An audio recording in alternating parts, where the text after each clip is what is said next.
Hooray! All right, so everyone, welcome to a very special edition of Ace Q&A Live, sort of. Yes. So, introductions. I am J. Todd Coleman, Creative Director. I am Thomas Blair, the Design Director. And you are? I am Zybak. I make Crowfall videos. Play the game quite a lot. He does. Probably more than we do, I would say. Probably way more. Yeah. And you make great video content, by the way. I really enjoy watching your videos. So you guys want to just jump right into the sure. first question? The point today was just let you shoot some questions at us, and we will talk about Crowfall. That's why we're here. So let's just jump into it.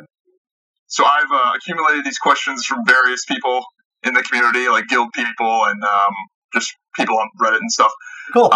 And I know you guys are working on the performance a lot, but can you give us any sort of hints? Because I know in the past you guys have said, like, hey, we're fixing the trees, and this is performance thing. So, I was just curious if you guys had any, because that's the big thing people are asking. Absolutely, and it should be. So there's a handful of. So let me just start by saying performance is one of those words that means a lot of different things. Right. It's like saying I'm sick, right? Like, okay, well, I might be generally sick, but there could actually be 7 different things that are going wrong with me that combined make me sick, right? So performance is kind of like that. So we've got server performance, we've got client performance. Those are 2 different things, right? One is frame rate, and the other is basically how many players can we hold at one time. We've got AI performance, which is how heavy are the monsters and all the spawners in the world.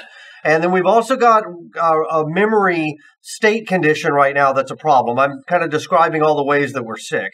So we've got a problem where, for some reason, we hit a weird state where memory goes off the charts. And effectively, once it chews through all the system RAM, the server gets into a really crappy state where it seems like to you guys it's just bad performance, but in actuality, the server's dying. And so what'll happen when it gets to that bad state is it'll eventually recognize that and